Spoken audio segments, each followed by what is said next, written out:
lengkap dan bisa menjadi calon presiden dan ditetapkan oleh KPU sebagai calon presiden, maka kepentingannya adalah kepentingan yang berada di tangan masing-masing pemilik suara, yaitu rakyat.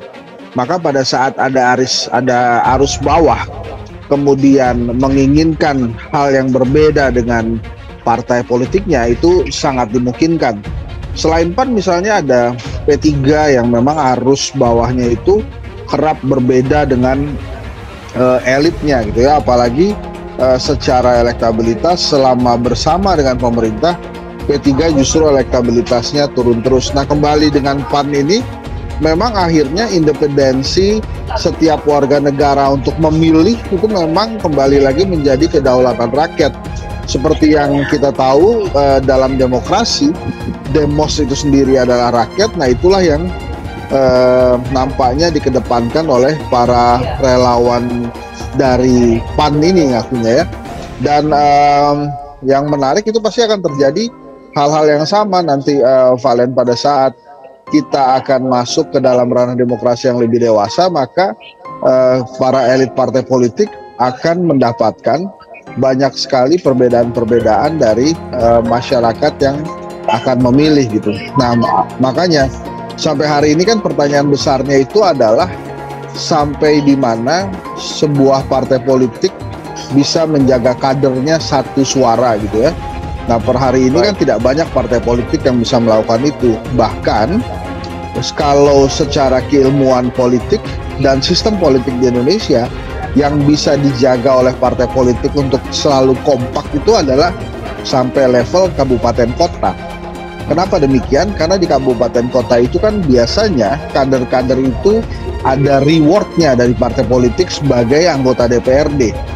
Dan ada punishmentnya. Jadi kalau nggak patuh dengan partai politik, mereka akan diganti di PAW, pergantian antar waktu. Tapi kalau kemudian di bawah kabupaten kota, memang sulit sekali menjaga kekompakan dan satu suaranya kader. Sampai saat ini tidak banyak partai politik yang bisa seperti itu, selain menurut saya PDI Perjuangan atau Partai Keadilan Sejahtera yang memang sangat kuat hingga akar rumput. Nah, kalau dengan apa yang terjadi dengan PAN ini, menurut saya sih bukan sebuah hal baru dan hal luar biasa. Itu sudah banyak terjadi dan sering terjadi karena lagi-lagi karena ada independensi dari suara tersebut. Makanya misalnya ada Partai Nasdem itu bagus menjaring dulu suara dari masyarakat, kemudian menetapkan. Kan Nasdem begitu, ada 3 nama di awal, ada Anies, Ganjar, kemudian Mas Andika. Kemudian dari suara dari bawah itu kemudian diputuskan Anies Baswedan, bahkan melalui suara dari bawah juga. Nah, itu juga yang terjadi di Demokrat dan PKS.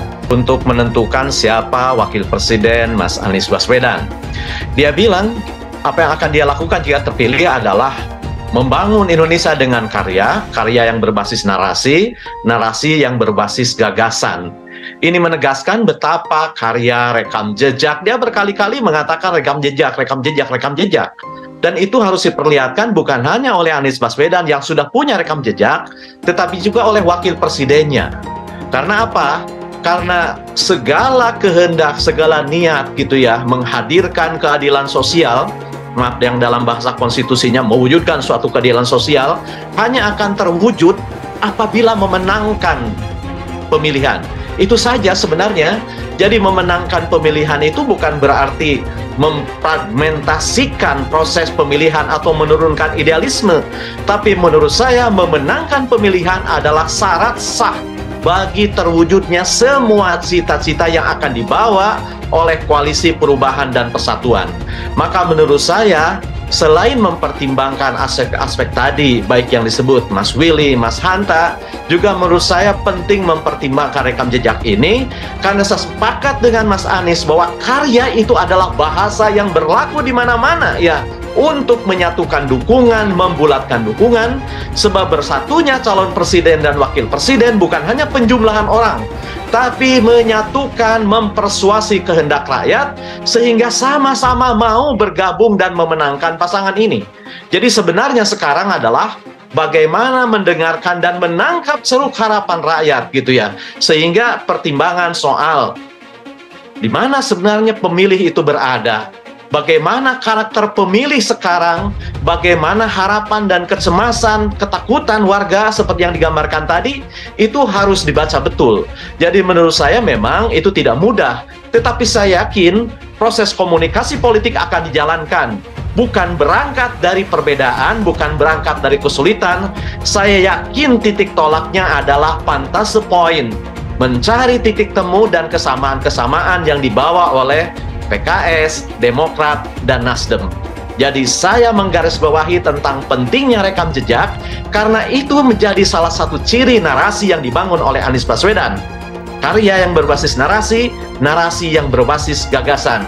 Jadi itu bisa ditafsirkan kandidat mana yang paling punya narasi kuat, rekam jejak lengkap gitu ya, yang bisa bersinergi dengan Anies Baswedan sehingga secara elektoral bisa menang, mendongkrak, menambah dukungan, dan secara performance bisa menyempurnakan karena tidak ada orang yang sempurna. Langkah relawan menangkan Anies Baswedan di Solo Raya. Rapatkan barisan, sasar akar rumput. Dikutip dari tribunsolo.com, Solo, relawan Anies Baswedan bertekad untuk memenangkan capres pilihan mereka di Solo Raya. Anies dipandang memiliki modal untuk mengambil hati masyarakat Solo Raya. Para relawan mengaku akan menyasar akar rumput hingga ke desa-desa untuk memenangkan Anies. Apalagi kini lawan Anies di Pilpres 2024 juga makin jelas. Seperti diketahui, PDIP secara resmi mengumumkan Ganjar Pranowo menjadi capres mereka. Munculnya nama Ganjar membuat sosok lawan Anies semakin terlihat. Dengan diumumkannya Ganjar Pranowo sebagai calon presiden untuk saingan dari Anies Baswedan, ini kita lebih bersemangat tentunya.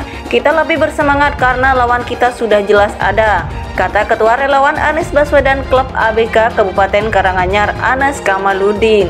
Para relawan Anies Baswedan pun telah melakukan sejumlah langkah, salah satunya dengan merapatkan barisan. Mereka pun menghelat halal bihalal rumah relawan di Joglo Ar-Rahmah Minggu 7 Mei 2023. Melalui acara tersebut, para relawan berusaha mengonsolidasikan berbagai simpul relawan yang tersebar di beberapa kabupaten dan kota.